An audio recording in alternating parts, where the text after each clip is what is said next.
Hey, we're from Workshops Sheffield, which is just south Huddersfield.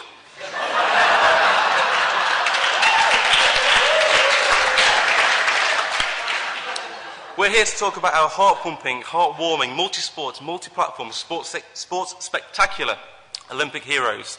We're going to take 3 elements and have one awesome outcome. It's a technical installation using a motion capture-enabled digital display screen and Microsoft Xbox 360 Kinect technology out today. Designed for outdoor spaces, indoor spaces, basically anywhere where there is mass participation. And I've written down people with an exclamation mark. With the help of a brand, we also think that we can raise a lot of money for grassroots sports clubs across the UK.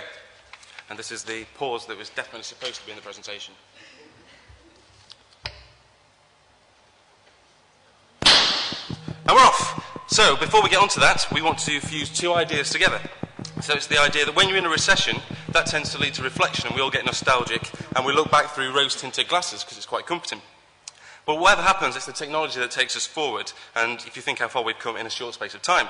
So more than 20 years ago, this was the height of multiplayer interaction, or that was, and the art of button mashing. But now we get to emulate our heroes in a completely different way. The heroes haven't changed, we still love them for all the same reasons, but what's changed is the way that we can emulate them, and it's for all of us, whatever our age or ability.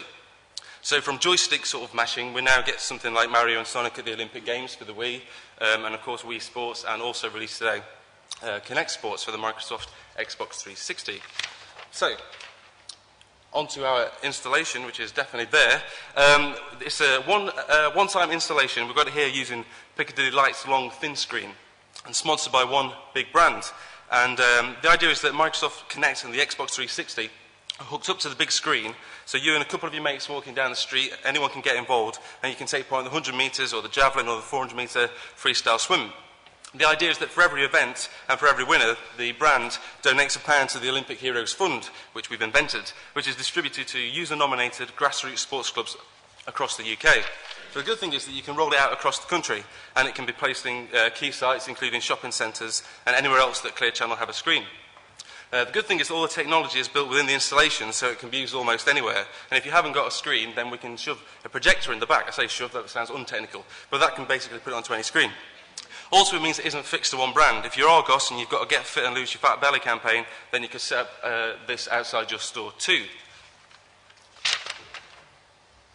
But to extend the life of this sort of one-off event for the user, someone passing by and getting involved, they can also use the Facebook app and mobile games, which is a bit more old school, using the 8-bit sort of graphics. And they can play the full range of events, and it can be button mashing using Facebook, or it can be swiping, which should be interesting. And the idea is that here they can share their times and points totals with friends, and this is where they can nominate their favourite local sports clubs to receive the donations. So we want to also think about what's in it for the user. So we see it as somewhere between a flash mob and a full-on Olympic event. It's the social setting that makes it a collaborative thing, and it's effectively a spectator sport, so going back to what we were talking about earlier. But first and foremost, it's really good fun. That's the idea. And it gives people the chance to do a little bit of exercise, which is obviously good, while gaining bragging rights over friends, also good.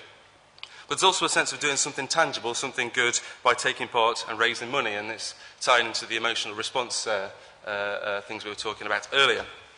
And what's in it for you, as in the brand? Well, users get to engage with your brand in a positive way. They associate your brand with fun, being active, and of course the new technology. But you can also use the platform to collect new customers, either at the events or on Facebook or by the mobile app. And that means you can deliver news updates and special offers to them whenever you want. And you can also sort of use it for future campaigns and promotions, because the mobile and social apps can perhaps be, the graphics can be changed with the look and feel, and you can use it on different campaigns and that kind of thing. £1 million, don't worry, that's not what we think it'll take to make. We think it'll take about £100,000 to make, all the different elements, the installation, the social and mobile apps. But we'd like to set quite an ambitious target for what it might do for the communities and the projects that it might support. So we want to aim quite high. And of course, in a time of cutting back, brands are investing in CSR initiatives to help communities and try and put the sparkle back into people's eyes, or at least that's what we will tell them we're trying to do. So a little bit about us. We're 45 people in Sheffield and London, and not Huddersfield, quite close. We've been delivering innovative, award-winning projects since 1993. Our team includes programmers, designers, a dedicated account and project management team, plus a team of writers and part-time presenters like myself. But this sort of thing is, we've been looking at this for a while. We're a secret project with the BBC, which is secret. But it's the idea of outdoor spaces and using new technology, mobile technology and social gaming, and bringing that all together in big events, so festivals or in the street as here. But it's something that we've been looking at for a while. Plus, the idea of working with high street brands and doing something in the street is also quite good. That screen's been on for ages, hasn't it? Shall I press something? So one of the things we've done recently, which is quite kind of similar in the sense that it's multi-platform or multimedia, was something for the Crucible Theatre in Sheffield.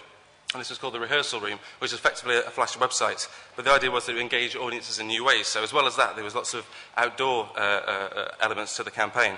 And the play was Enemy of the People by Ibsen, which I know you've all read, and exploring power and corruption in a civic space. So that was what we sort of tried to do as well. And we took those themes and applied them across other media, fly posters, even a fake sort of website. That's going to be louder than me talking, I think. So back to Olympic Heroes, the point is we've come quite a long way. This is where we were, button mashing.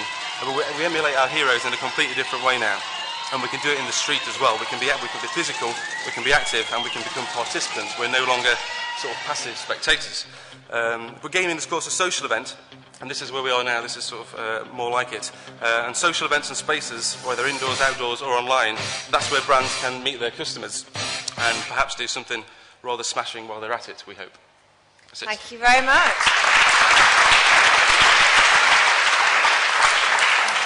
Well, somebody who's worked in technology media for about 15 years, I'd like to point out that shove is a technical phrase. I just want to make that clear. Okay, who would, from the panel would like to ask a question first? Ben. Isn't this just an advert for Microsoft Connect? Yeah. It's a huge coincidence that they happened to release it today. That much is true. Mark?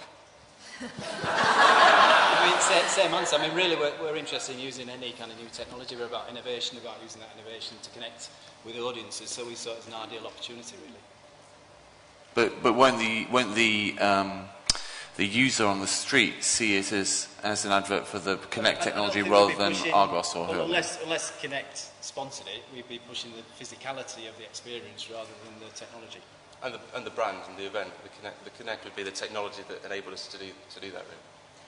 Question from Twitter. I can't remember who, unfortunately. It's gone off the bottom of the screen. But is it not going to block the streets, your installation? Is it not going to be an inconvenience to people not using it? That sounds like a really boring question from Twitter. I mean, the idea is to engage people in that public space, you know, to get people to become spectators and then to engage the brand, you know, and be part of the action, really. So hopefully we would create, you know, some issues in that public environment. We think that's a positive outcome, really. I mean, it's not revolutionary in the sense of doing something in the street in this kind of outdoor spaces.